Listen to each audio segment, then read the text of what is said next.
This is Dr. Charles Parker, and you're listening to Core Brain Journal.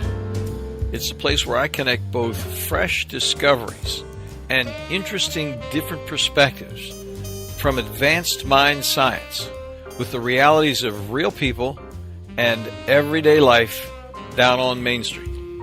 Well, welcome again, folks. This is Dr. Charles Parker. Here we are one more time at corebrainjournal.com, and we have a very significant, indeed internationally prominent guest here today who is going to tell us more about gluten than perhaps we can apply in this afternoon. It's going to be very, very interesting.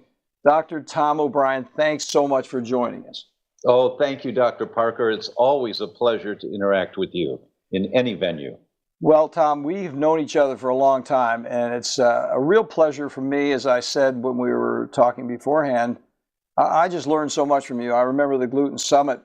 It's now been 3 years ago that you put that together. And, as part of the introduction, I think it's important for our listeners to know that you were a very, very serious thought leader in bringing together the premier people who were involved in understanding gluten and its effect on the human mind and body. And that was 3 years ago. It just seems like so long ago now. You know, it was such a pleasure. And the first interview I did in that series, I went to England, to Oxford, England, and interviewed the godfather of diagnosis for celiac disease, Professor Michael Marsh. Mm-hmm. For anyone that has an examination to determine if they have celiac disease, the report says Marsh 1, Marsh 2, Marsh 3. This is Marsh. This is the guy. This is the guy. And what he said right then and there about non-celiac gluten sensitivity, that started the entire adventure of interviews. And so that all that hullabaloo back then that NCGS was a fad was just put to rest, that it's a definite clinical entity.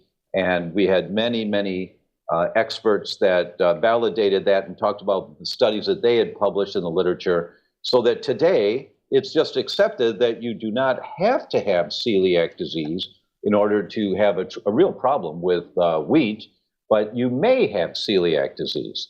But it's not the differential diagnosis of a problem with wheat or not anymore that doctors used to think it was. Well, Tom, it's amazing to me because we're in a relatively small town here in Virginia Beach, and but I do have the opportunity to consult with others, in other parts of the globe. And it still happens so often that we talk to somebody and they, like, I don't have a problem with gluten, I've been tested. And my doctor thinks that the gluten sensitivity is really not a valid thing. It's on the edge of quackery, nothing personal, Dr. Parker, but, he's tested me and he's quite certain that there is no problem there. Well, I think that's worth just addressing because so many people still have that experience. And that doctor was absolutely right. And the test he did, however, it's not the right test. That every laboratory in the world will, when they check for gluten, what they look for technically is called alpha-gliadin. And Mrs. Patient, if you think of protein as a pearl necklace, hydrochloric acid undoes the clasp of the pearl necklace. Now you're holding a string of pearls. And our digestive enzymes act as scissors to cut off the pearl necklace into smaller pieces and smaller clumps of pearls and smaller clumps of pearls. And it goes all the way down to individual pearls. They're called amino acids. And those individual pearls go right through the walls of the intestines into the bloodstream. That's how normal absorption occurs. The problem with wheat is that no one can break wheat down into each pearl of the pearl necklace. The best that humans can do is to break it into clumps of pearls. They're called peptides. And the peptides cause inflammation in the intestines, and that triggers the whole inflammatory cascade. And then you start producing antibodies to these peptides that get into the immune system, they get into the blood. Then you start making antibodies to fight these clumps of pearl necklace because they're too big. They're called macromolecules. Now, the problem is the science is very clear. There are over 62 different peptides of poorly digested wheat that can cause an immune reaction. 62. But every laboratory in the world checks one, just one, the alpha-gliadin peptide. And if a doctor does a blood test and it comes back negative, looking at the alpha-gliadin peptide, he mistakenly says, you don't have a problem with gluten. What he can accurately say is you don't have a problem with the most common peptide of poorly digested wheat that people have a problem with. That's accurate. But what about the other 61 peptides? That's why the laboratory test came out 5 years ago called Cyrex Labs, and they look at 10 peptides of gluten, not just one. They look at 10. And so you reduce the risk of what's called false negatives, which means the blood test says you don't have a problem when you really do, just because it's more comprehensive now. And now there are other labs that have come out that are even more comprehensive than Cyrex. But most doctors still only do the common blood test that they've been doing for the last 10, 15, 20 years that looks at one peptide only. It's a good test, but it's limited in terms of its comprehensiveness. You have to look at more than just the one. I mean, folks, that is the reason to listen to what Dr. O'Brien is talking about, because he's just put it together in probably 2 minutes, the entire state of what's going on with the confusion in the art of medicine regarding gluten sensitivity. I mean, it's just an amazing beginning here, Tom. Let me, I realized we started talking. I so much enjoyed talking to you. I didn't actively introduce you. And some people say, who is this guy? So I'm going to read your introduction belatedly and say a little bit more about you, and then we'll go on with our conversation. But Tom is an internationally recognized speaker and writer on chronic disease and metabolic disorders. And we mentioned a moment ago, he organized the popular Gluten Summit back in November of 2013. Tom has more than 30 years of experience as a functional medicine practitioner and is an important adjunct faculty at the Institute for Functional Medicine. Tom lives in San Diego, California, and he just recently married. So that's the formal introduction, Tom. Sorry I did it so belatedly. Oh, thank you so much. That's really nice. So really what's interesting about that conversation that we were having, Tom, that you were talking about so effectively, is how does a person make the diagnosis? And then what are some of the consequences? And I hope we can get into that during this hour. We're going to take a full hour here to go into the details of Tom's new book, of some of the more insightful remarks that he has about additional individuals that he's talked to. And we're going to do what we can to turn this conversation into an application. I mean, the more we communicate the science effectively, the more likely it is to be applied in the offices, whoever hears this, wherever they are. So, Tom, tell us a little more about what you're doing right now personally, a little bit about your personal life, please. Oh, well, thank you. Starting in October of last year, I began traveling the globe, and I have been interviewing world leaders on the topic of autoimmunity, the researchers. And so perhaps we can begin, and I'll talk about the topic of autoimmunity. So most of us think that the number one cause of getting sick and dying is cardiovascular disease, and the number two cause is cancer. And immunologists tell us that when you look at it, you pool them all together, autoimmune diseases is number three. However, National Institute of Health tells us that 22 million people a year are diagnosed with cardiovascular disease, 9 million people a year are diagnosed with cancer, but 24 million people a year are diagnosed with autoimmune diseases. 24. And they said, but only 1 out of 3 are diagnosed. That many people are walking around with card-carrying autoimmune disease, and they don't know it. That means there's 72 million people out there right now walking around with the immune system attacking self. And we'll get into why that happens. Why does your immune system attack your brain and you get Alzheimer's or MS? Why does your immune system attack your skin and you get psoriasis? Why does your immune system attack your joints and you get rheumatoid? But because of the numbers, and I've known these numbers, I thought, this is really important. This is a critical topic for people to understand. This is the number one mechanism in getting sick and dying in the world. because we now know, and there are, I don't know, I'm going to guess to say 50, maybe 70 research papers that identify cardiovascular disease as autoimmune. And there are many, many papers saying cancer is autoimmune, that the immune system attacks the cell and it triggers this deformed cell and the whole cancer process begins. So where is it coming from? Where do our neurodegenerative diseases come from? Why is the immune system on alert and attacking our own tissue? That was the driving question that's bugged me ever since I started talking about wheat sensitivity and gluten. Because as both you, Dr. Chuck, and I have done over the years on stage and in media, is to say the problems with wheat are not limited to the gut, that they cause autism and attention deficit and seizures and so many different problems, that it's a systemic problem. And what's the mechanism? This is the mechanism as to how all of that occurs. So that got my interest. The next point is that Melissa Arbuckle published a study in 2003. She's an MD, PhD, and she looked for people with lupus, the autoimmune disease lupus, in a VA hospital.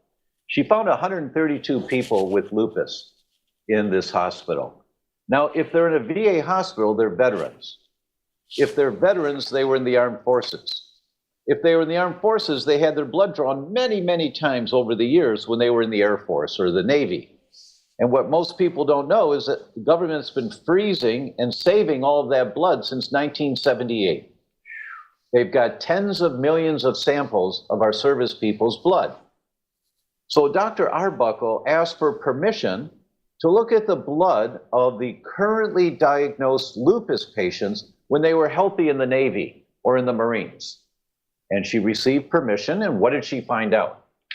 Every single lupus patient, there are 7 antibodies that cause lupus. Every single lupus patient had all 7 antibodies elevated years before they ever had a symptom. Years. The average was 7 years, and some 9 years, 11 years beforehand. And you look at the graphs in her research article, and you see every year they went up and up and up and up and up until they plateaued. Then the person started getting symptoms because elevated antibodies means your immune system is killing off your tissue. And I'm going to make up a number. Let's say you've got 3 billion brain cells of myelin surrounding your nerves, 3 billion myelin cells. And if you're killing off 5,000 myelin cells a day, you can't feel that. That doesn't affect your function. But you hit a threshold. And all of a sudden, you've killed off enough cells that now you have a system that's not functioning very well. And when it doesn't function very well, now you start getting symptoms. So with these lupus patients, years and years of elevated antibodies killing off tissue until they finally started getting some symptoms. And it was 6 months to 2 years before they got the diagnosis of lupus. So the question that Dr. Arbuckle brought up is, when did they get lupus? Well, they got lupus way back here when the antibodies started elevating, killing off tissue. That's called the prodromal period. It's a good Scrabble word. The prodromal period is when you're killing off excess tissue before there's so much tissue killed off that you get symptoms. So I looked at that study in 2003 and I said, whoa, wait a minute. And immunologists around the world looked at that study and they said, that is brilliant. What a great idea. Let's go to the blood banks and look for people with rheumatoid. Let's go to the blood banks and look for people with MS. Let's go to the blood banks and look for people with psoriasis or with Alzheimer's. Did they have elevated antibodies years before they ever had a symptom? And the answer is, in every single case that they've published on, every one of them had elevated antibodies before they ever had symptoms. Years beforehand. That's called the prodromal period, and it opened up the whole world of what's called predictive autoimmunity. Wow. What that means is that, and there's so many studies on this that we know, without a doubt, if you have elevated TPO antibodies, for example, that's antibodies to your thyroid, If you have elevated TPO antibodies, especially postpartum, and it's so very common for women to have this, you have a 92% positive predictive value. You're getting Hashimoto's autoimmune thyroid disease within 7 years. Wow. If you have elevated antibodies for diabetes, you have, depending on which antibodies, 42 to 56%. You're getting autoimmune diabetes within 5 years. Oh. If you have elevated ASCA antibodies, that's Saccharomyces cerevisiae, and that's a normal yeast in the intestines. But if you have elevated antibodies to ASCA, it's almost 100%. You're getting Crohn's within 3 years. And these studies are published. Wow. That's unbelievable. It is. And so what that means is if you find out, where is my body attacking itself right now? It gives you that window of opportunity to realize, whoa, something's going on. I feel fine here. I don't feel any problems with my brain, but I've got elevated antibodies to my brain, killing off my brain tissue. That's not good. And that's what happened to me, actually. It was in 1997 that I first did this test. It was a research-only test back then. And I was in the peak of my triathlon career. I was in my mid-40s, and I was 45, and I was competing in triathlons and scoring in the top levels of the 30 and 35-year-old guys. So I felt like a hunk. I was walking around feeling strong and, inside, yeah, I'm healthy. And when I did this test, I had 3 different antibodies to my brain elevated. I had myelin basic protein, that's what causes MS. I had cerebellar peptides. That's why elder people have to hold railings when they walk downstairs because they're afraid of losing their balance and falling. It's because their brain's been being attacked for 20, 30 years, and their brain has shrunk. And I had ganglioside antibodies, which actually shrinks the entire brain. I had all 3 of those elevated, and I called the lab, and I said, what's this? This is a mistake. And they said, no, it's not. And I said, do it again. And they said, we did. We know it's you. We did it again. It's accurate. Sorry. And that gave me the wake-up call that your immune system is attacking your tissue years before you ever have symptoms. And that is what the book, The Autoimmune Fix, is all about, is to laying this out, to laying out how this occurs, why it occurs, what do you do about it. So I wrote the book, and in the midst of writing the book, I started last October, I began with this, I started last October traveling the world, interviewing the leaders. For example, Professor Yehuda Schoenfeld is at Tel Aviv University in Tel Aviv University in Israel. And to give you a sense of who this guy is, at last count, 28 of the PhD students that got their PhD under him, 28 of them now chair departments of immunology in hospitals and med schools around the world. This guy is the godfather. I interviewed him 3 times. And what he says about vaccines and the initiation of the autoimmune mechanism will drop your jaws. For example, he said that if you carry the gene HLA-DRB1, if you carry that gene, and 30% of the population does, you are very high risk of having an autoimmune reaction to the vaccine. So, and he said, Dr. O'Brien, I am very much in favor of vaccines, very much. However, if a patient carries HLA-DRB1, it is prudent to be cautious in the aggressiveness of administration of the vaccines. Do them individually, so a person's immune system can respond appropriately and not overreact in a chaos state from the assault of too much at once because they are genetically vulnerable. And I've interviewed 84 of the world leaders in autoimmunity, and we've put it together in a docu-series, 7 days, 1 hour to 1 hour and 20 minutes a day. It's going to air online for free. It's called Betrayal, the autoimmune disease solution they're not telling you.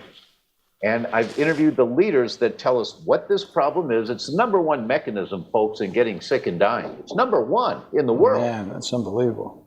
And so everyone is invited to watch this, to come to it. It's at no charge to you. So you can see the entire event. That is so amazing, Tom. Thank you so much. I mean, it's going to be, I am looking forward to being a part of that, because just the whole idea of the vaccine, you're really saying in just a few words here, such important information that affects so many people in the world. I mean, Yes, the controversy of autism, autism spectrum, developmental delay. We see kids in our offices that fall apart after they get vaccines, but have had no explanation about it. And of course, then all the controversy came up to say this was not a problem. Somebody did some kind of a piece of research that said, that was heresy. And yet we've seen it repeatedly. And what you're saying is, yes, there's a reason, it's measurable, and so many of these different reactions that really destroy lives can be measured beforehand if you just take the time to really think about this particular gene detail. It's amazing. Yes, it's a subset of people that are at high risk of having a reaction.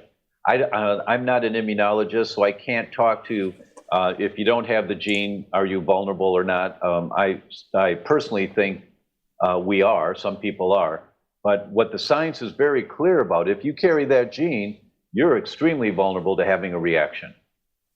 Well, folks, let me tell you one quick thing. Dr. Tom O'Brien has been kind enough to share a book as a giveaway here for our Core Brain Journal audience. And so they're down below on the show notes. You can go to corebrainjournal.com 073 drawing.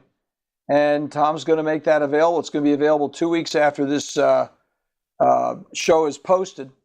And thank you very much for that, Tom. It's going to be very interesting. Most welcome. Well, the other thing, Tom, I want to make sure we take a moment to freeze frame this other thought, this betrayal concept, because we want to make sure that people have the opportunity to have access for that. And I'm just going to say that we'll have a link for that on the show notes as well. This is going to come out, Tom, just to let you know personally, it's going to be about 4 to 6 weeks from our conversation today. Yes. But it's going to have what we'll have on the show notes on the page, the links for betrayal. It's going to be very, very interesting. Yes. We have so many people that we interviewed around the world who healed themselves from MS, from rheumatoid, from psoriasis, from diabetes. There is a mechanism to all of this, and the book goes through the mechanism in detail. And as I interview different experts, we talk about different components of the mechanism. But the mechanism is a trilogy in the development of autoimmune diseases. And remember, everyone, autoimmune diseases are the #1 cause of getting sick and dying in the world, you pull at a chain, it breaks at the weakest link. It could be at one end, the middle, the other end. It's your heart, your brain, your liver, your kidneys, wherever your genetic weak link is, that's where the immune system is going to get attacked. And so the rule of thumb is stop pulling on the chain, or reduce the pull on the chain. And what people find out when they do these tests, as I did back in 1997, you see where the weak link in the chain is. Wait a minute, wait a minute. I've got elevated antibodies to my joints right now. My uncle had rheumatoid arthritis. I feel fine. Well, you feel fine right now, but you're killing off your joints if you have elevated antibodies. And that may be your genetic weak link, because in the trilogy, there are 3 things. 1, a genetic vulnerability. 2, an environmental trigger that sets it off, the straw that broke the camel's back. That's the pull on the chain. And 3, the health of your gut and that single cell layer of the gut called the epithelial lining. And the term for that is intestinal permeability, or the leaky gut. Those 3 things are what are, they're the components in the development of the autoimmune mechanism. Long before you get an autoimmune disease, the mechanism gets activated. And if you learn about this, really simple to learn these basic concepts, if you learn about this, you protect yourselves and your families and your children. For example, we know that every disease at the cellular level is a disease of inflammation. always a disease of inflammation. So the environmental trigger concept in the trilogy, what's the environmental trigger? Let's say it's a food sensitivity like wheat or dairy or something. The environmental trigger, the rule of thumb is if all degenerative diseases are inflammatory at the cellular level, they're on fire, the cells are on fire, stop throwing gasoline on the fire. Well, I feel fine when I eat wheat. Yes, but when you do the blood test, the comprehensive blood test, you see your immune system's fighting wheat. Listen, your immune system is the armed forces in your body. It's there to protect you. It's the Army, the Navy, the Air Force, the Marines, the Coast Guard. It's there to protect you.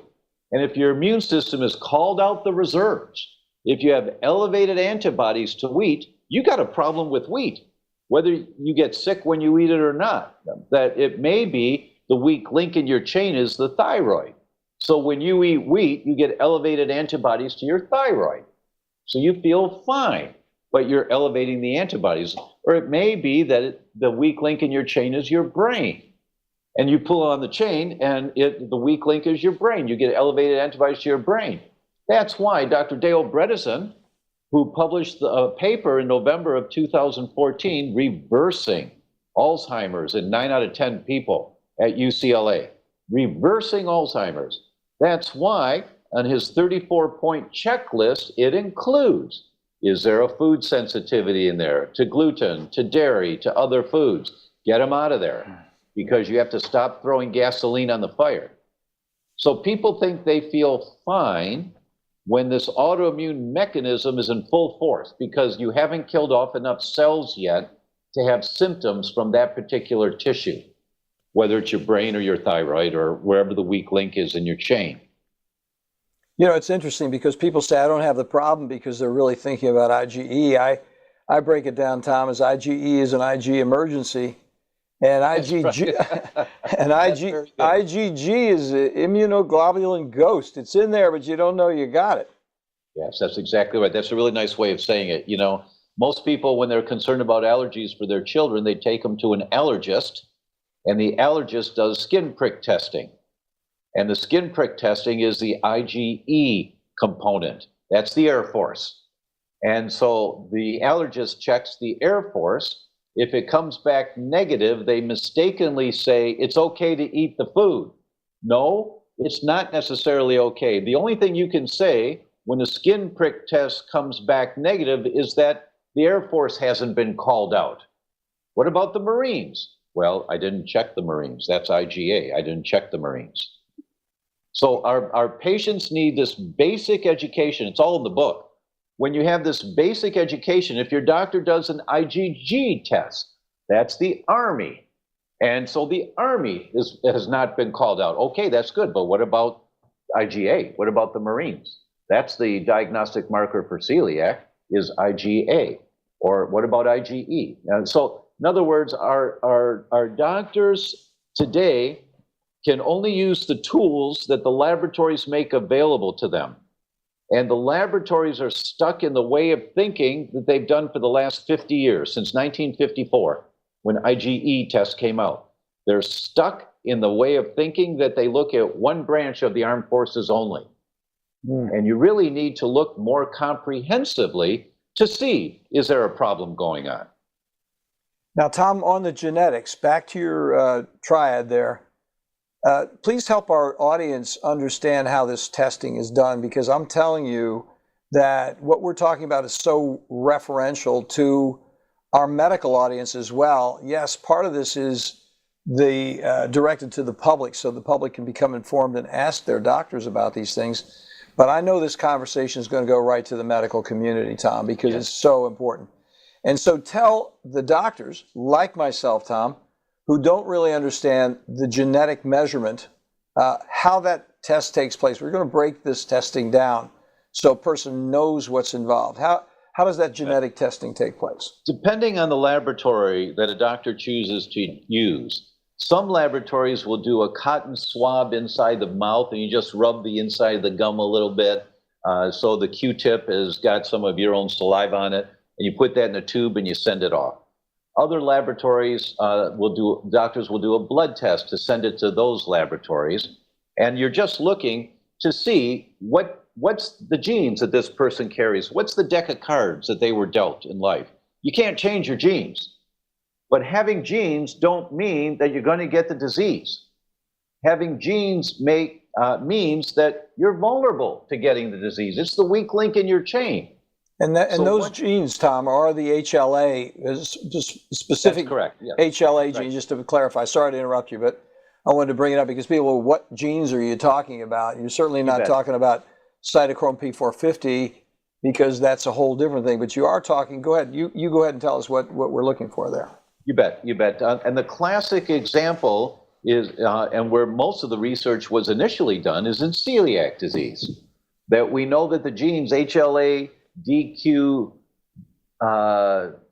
and HLA 2 and 8, I think, isn't it? 2 and 8, yeah. It's HLA DQ2 and DQ8 are the genes that have classically been associated with celiac disease.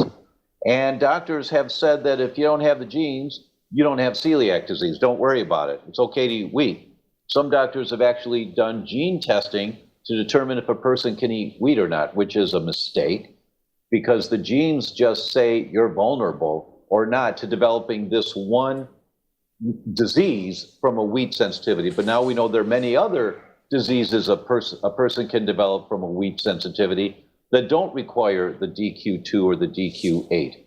So you cannot use that gene test to determine if wheat is a problem or not. You have to ask the immune system, is wheat a problem or not? But in the genes, DQ2, DQ8 in celiac disease was where a lot of this was first done. It's the classic autoimmune disease to study because it's the only one for which we know the exact trigger. The exact trigger is wheat. And it's not just the gluten proteins of wheat, it's mostly the gluten proteins, but other components of wheat can trigger a celiac response, meaning the microvilli in the intestines wear down, not just the gluten proteins. But that's the classic one. But what people really need to know is that the genes don't mean you're going to get the disease. They mean that you're vulnerable to getting the disease. Key point. That's because when you ask this question of doctors, it's really a confusing question. And until you're on your second glass of wine after a full day in a seminar, and then we have a great discussion about it, But it's the question is, wait a minute. So the bacteria in our gut, there's 10 times more cells of bacteria in our gut than all the cells in the body put together. And those cells of bacteria have 150 times more genes than the human genome. 150 times, depending on the study, 150 to 200 times more genes than the human genome. Wait a minute. Yeah. Well, does that explain why humans have just about 23,000 genes and earthworms have just about 23,000 genes? They have the same genes as humans. But what makes us different than earthworms? And it sounds like a silly question until you start looking at the science, and it's the epigenome. It's what happens around the genes that makes the difference, and that's the bacteria in your gut. So one of the protocols in which to address the autoimmune mechanism in your body is you have to address the microbiota in your gut, the good bacteria in your gut. And we talk about that a lot in the book. And I do it in everyday language so people don't get overwhelmed by it, and they can hopefully follow, because, I'm a geek, and I think like a geek.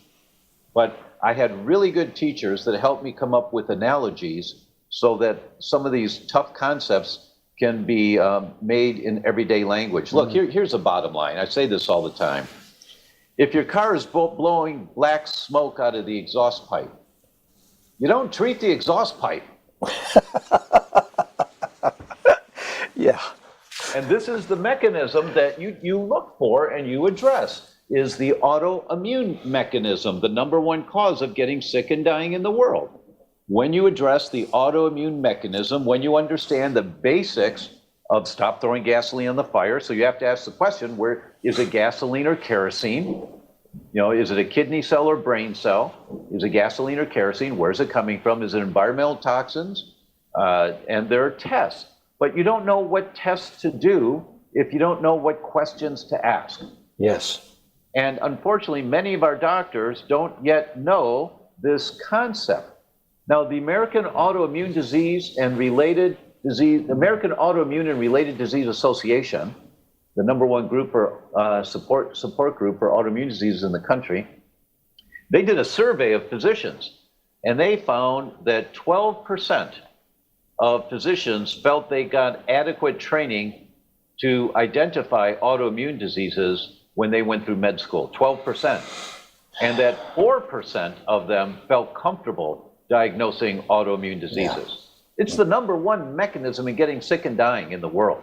The #1 mechanism is an autoimmune mechanism, but our doctors weren't trained in it, so it's not their fault. That's why this book, The Autoimmune Fix, is so important, is so people can start asking the questions. And if they can ask the right questions, it's going to make the doctors think a little more about an area that they just haven't had a chance to think about. And they'll start doing the research to answer your questions. So, Tom, you have me totally interested in this. I mean, because this is what I see every day in my practice. I mean, I can be a mind doctor, but what I see is the mind treatment failure repeatedly in my own practice over years when I was just approaching it from a mind perspective. My metaphor on the smoke coming out of the exhaust pipe is that we're running around trying to do mouth to mouth on the canaries in the coal mine. Yeah. And not looking for the methane. Yeah, that's exactly right. That's exactly right. But back to it, let me ask you this question. So this is, the next question is the whole thing of the microbiome. So there are tests available to actually tell you what your microbiota is. There is. Technology continues improving every year at a rapid pace. You know, I just realized that, was it 15 years ago? Let's see, hang on a minute, 20 years ago, what I carry around in my hand, an iPhone 6, 20 years ago, it would have taken an entire room of computers to do what I have in my hand available to me. Mm-hmm.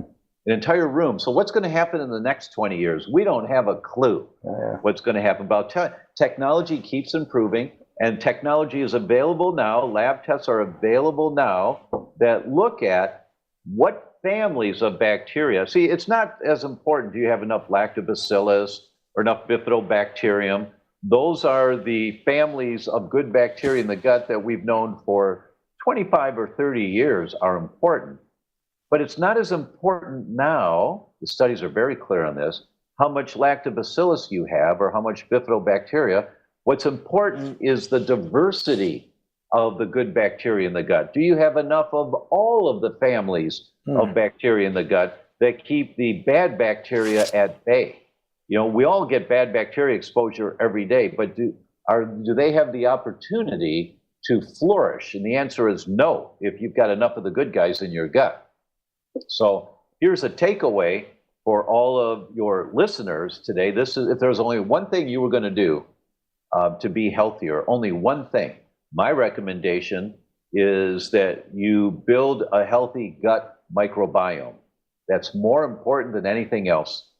We now know it's been called the second brain. I actually think it's the first brain. That for every message from the brain to the gut, there are 9 messages from the gut to the brain. And those messages are from the microbiome. And they control the amount of neurotransmitters, nerve hormones that we make. The gut bacteria controls the amount of serotonin, the amount of melatonin that we make, the catecholamines. It's the gut microbiome that controls all of that. So here's 2 tidbits on building a healthier gut microbiome. If you can't afford to do anything else, everyone can afford to do this. You go to Whole Foods or another store like that, and you get 4 or 5 different types of fermented vegetables. There's sauerkraut, there's kimchi, there's curry flavored, there's fermented beets, there's Italian flavored. You just get different jars of fermented vegetables. Just make sure that they're non-pasteurized. And every day, you walk past the refrigerator with a fork, and you have a forkful of fermented vegetables every day, because the fermenting process makes good bacteria. And the different vegetables that are fermenting make different families of good bacteria.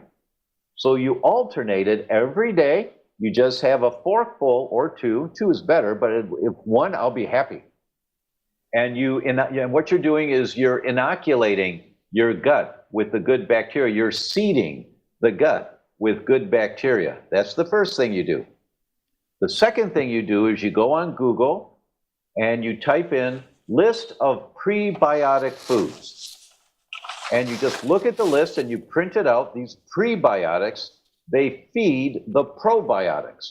So they're foods that feed the bacteria, the good bacteria in your gut. They don't feed bad bacteria, they feed the good bacteria. And for example, onions and garlic and artichokes.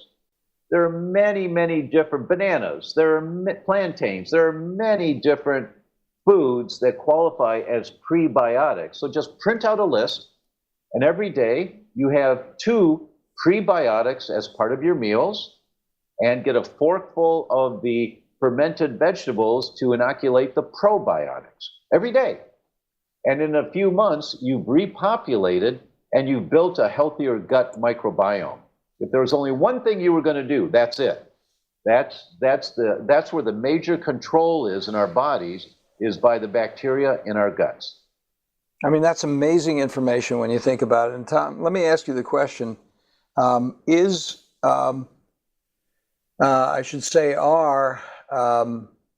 flaxseed meal, ground flaxseed meal is what I'm trying to spit out. Is that a prebiotic as well? Flax seeds are a prebiotic, but unfortunately, when you grind flax seeds, and anyone that's doing flaxseed meal, you should do this test. Grind some flax seeds, fine. Taste them. Notice how they taste. Okay. Save some, put them aside. 4 hours later, grind some more flax seeds. Taste them. Yep, that's how they taste. Then go back and taste the ones that you did 4 hours ago. And you'll notice that the oils are starting to go rancid. That flaxseed oil goes rancid pretty quickly. Oh. So if you grind your flax seeds fresh, ground flaxseed meal is great. It's a great prebiotic. It's a great assistant in giving you fiber. But if you buy ground flaxseed, you're going to get the prebiotic, but now you're also getting some rancid oil that causes a little more oxidative stress in your gut. Interesting.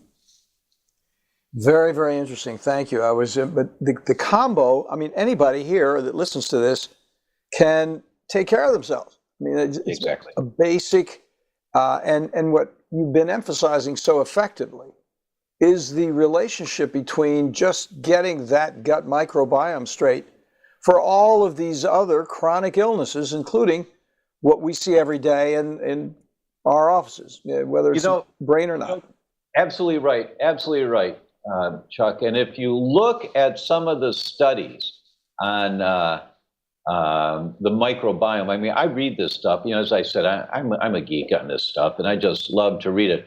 But when you read the studies on this, you look at the microbiome and cardiomyopathy, which is a swelling of the heart, the microbiome and the developing brain. And you read those studies and you see infants, depending on what their microbiome is, it impacts on how their brains develop. The microbiome and the development of autoimmune disease in the gut, the microbiome development of autoimmune disease in the liver, the microbiome and the impact of antibiotics, the microbiome and the development of atherosclerosis, the microbiome and the development of autism, the microbiome and the development of children's physical development, their kidneys, their liver, their lungs, their heart, their brain.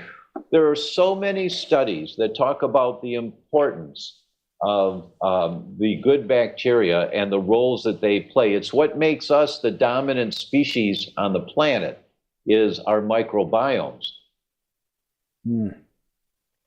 It's amazing. I'm sitting here thinking about it because I was speaking with Dr. William Walsh. I was talking about this before we started, and he's saying that the things that you're talking about are so relevant because if we were to do this as if the human race were to pick up and say, let's get focused on this and do this correctly, that very significant large segments of chronic illness could be completely eradicated. That's exactly right.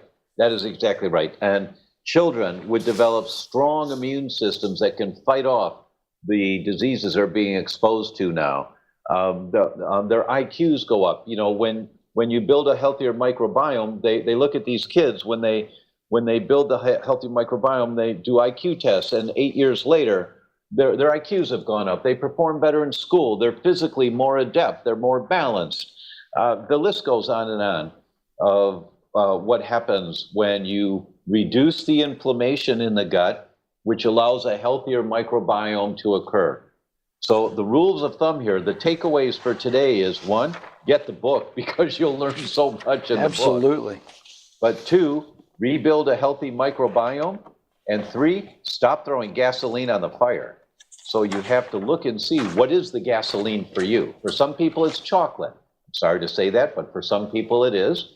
I think everyone should have a little bit of dark chocolate every day. The studies are very clear on the benefits of it, unless you have an allergy to it.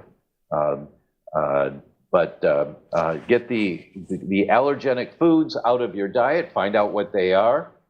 Seed the microbiome with the good bacteria. You do that, you can save dollars by doing it with fermented vegetables. It's so easy to make your own fermented vegetables, and it's really safe to do. You can get the recipes online very easily, and take prebiotics along with it.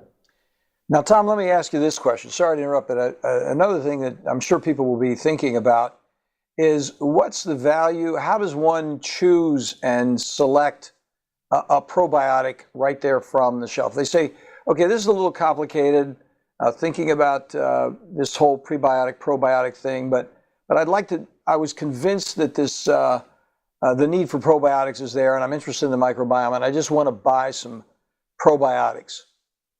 What would you tell a person in that regard? What should they think about? Sure, you bet. My suggestion is that that's a secondary thought.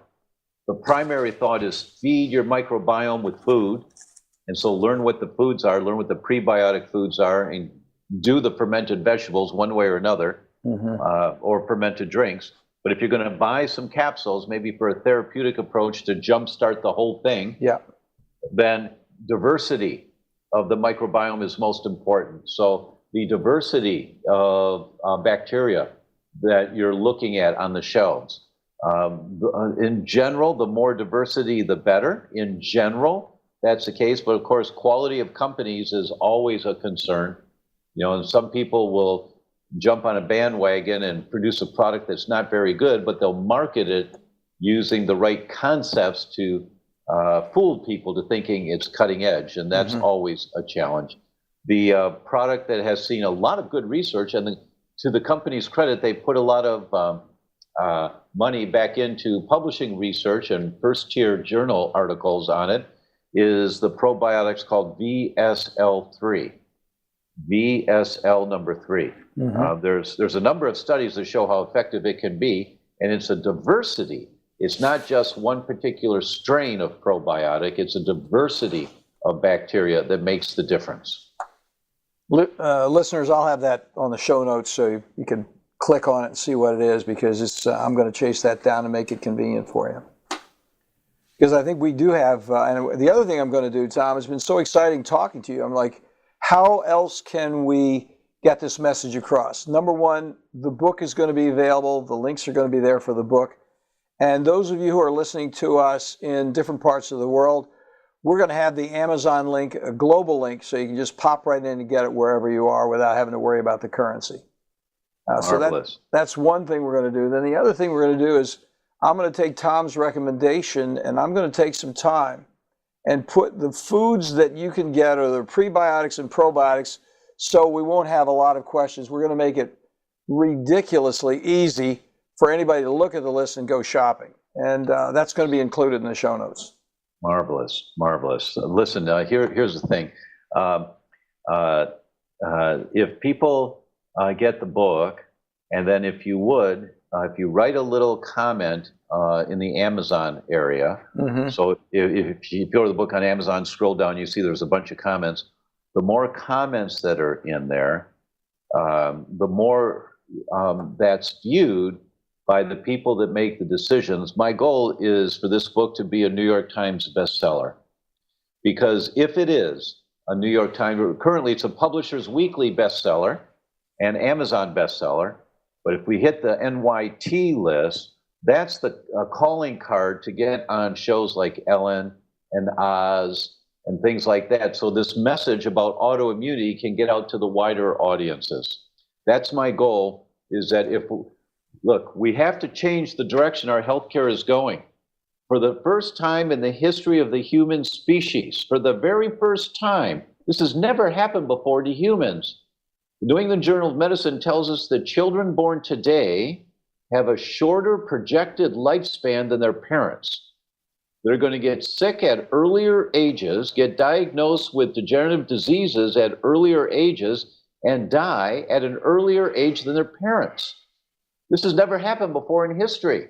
And it's what we're doing, blindly going forward, thinking it's okay to live in this world with all of these toxic chemicals. What you learn in Betrayal, for example, Chuck, 250 pounds of toxic chemicals per person per day are being imported into the U.S. 250 pounds per person per day. So that means just you and I. That's 500 pounds. That's 10 50-pound bags of toxic chemicals are being imported every day into the U.S. That's why we have all of these diseases. That's the autoimmune disease solution they're not telling you, is that it's such a toxic world that we live in, our bodies are not equipped to handle this. So we have to reframe how we look at taking care of ourselves, because we're killing our species off. We have 1 million children a year now diagnosed with autism. Every degenerative disease is skyrocketing at exponential rates compared to 15 or 20 years ago. Every disease is going up more. When people look at the numbers, it's so overwhelming, we just go blank. We just kind of sit there like deer in the headlights. Yeah. Because it's so overwhelming. But this is the mechanism. This is the mechanism for all of it. It's your immune system trying to protect you. And if you can understand that basic response of the body and learn how to measure that response and learn how to calm down that response, you will learn, for example, for those of you that have thyroid problems, cold hands and feet, maybe wear socks to bed, don't have the vital energy that you think you should have, can't lose that last 10 pounds, even if you don't eat for a week, maybe feeling depressed, all may be thyroid symptoms. For those of you that have that, what is one of the things that you pick up in the book? Well, the number one trigger, the chemical that competes on thyroid receptor sites, is chlorine. Chlorine binds onto thyroid receptor sites so the thyroid hormone can't get in to the cell.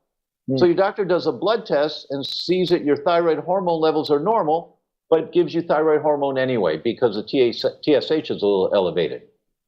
But your thyroid hormone levels are normal. That's because it's in the bloodstream. The bloodstream is just a highway to carry stuff, but it can't get into the cell because chlorine is sitting in the receptor site. So what do you do in that situation?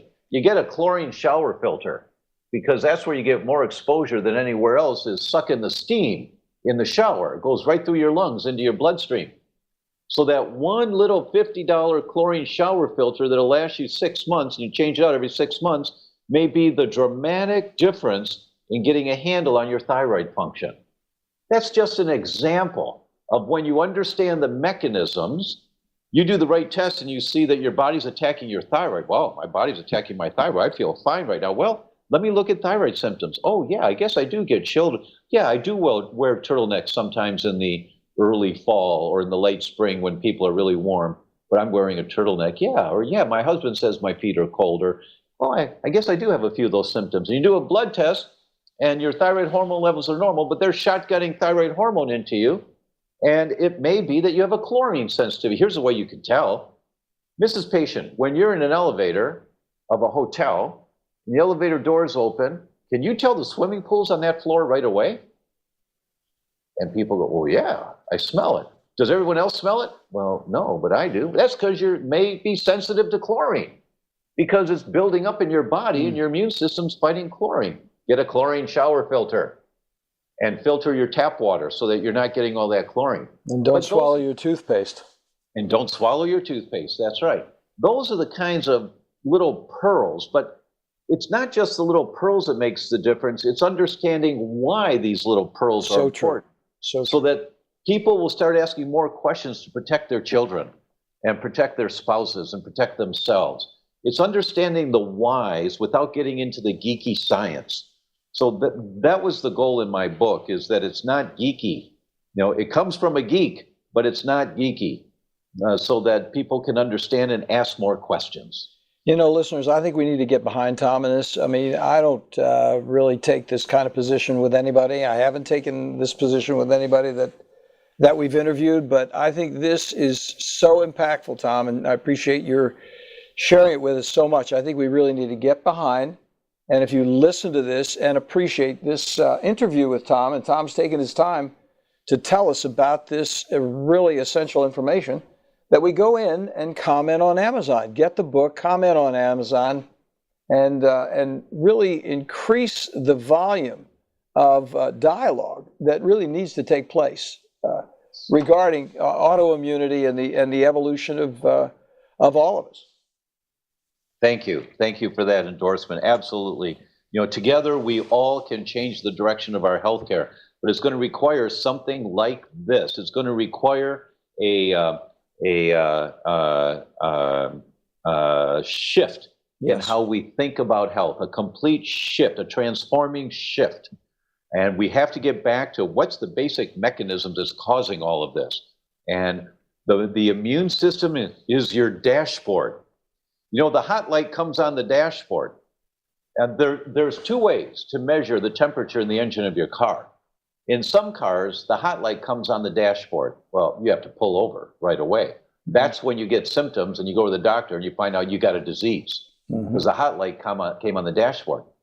Other cars have a temperature gauge, and you can see that temperature gauge slowly moving up towards the red zone. And you say, oh, wait a minute, that temperature gauge is moving up. What's going on here?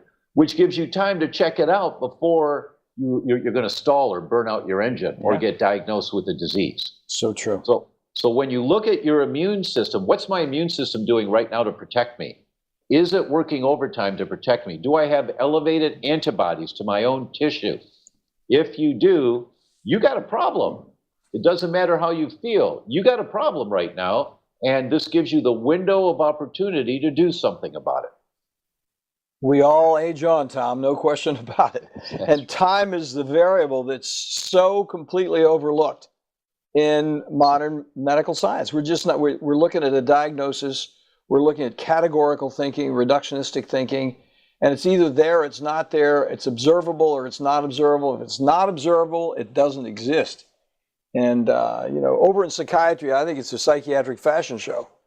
Because what's happening, everybody's labeled based on some kind of only the external behavior. We're not even thinking about the way the brain is actually working to make a diagnosis, or the context of reality that the person's reacting to. It's just either you have it or you don't. It's primitive thinking.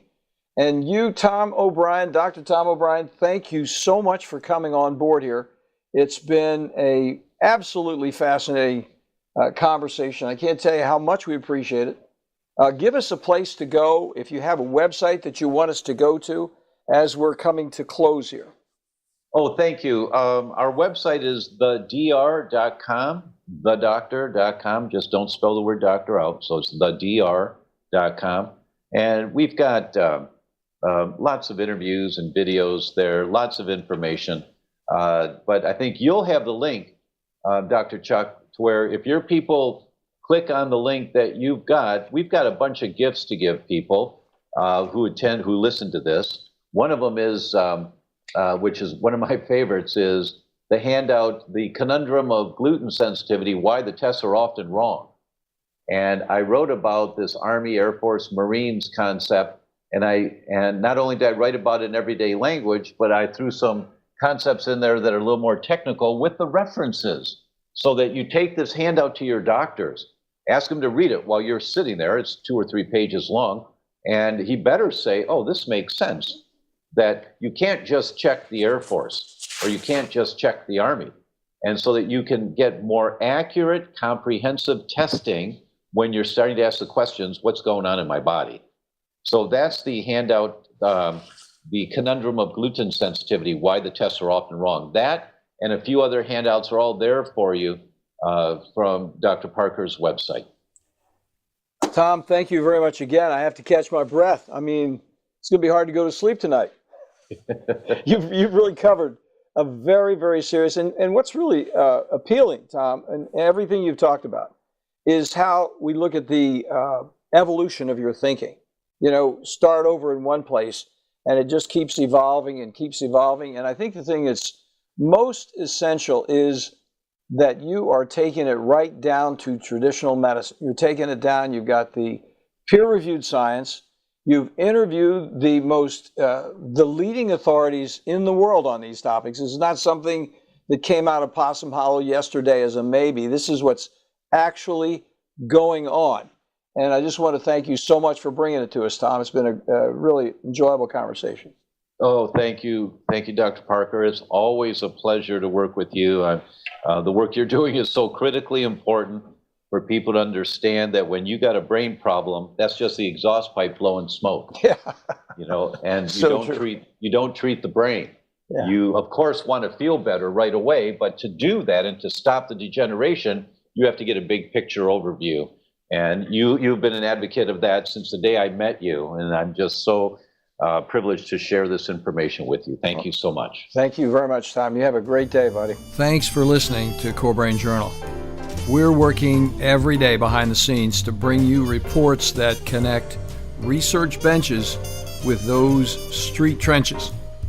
Here we share the complexity of mind science because, as you know, details really do matter.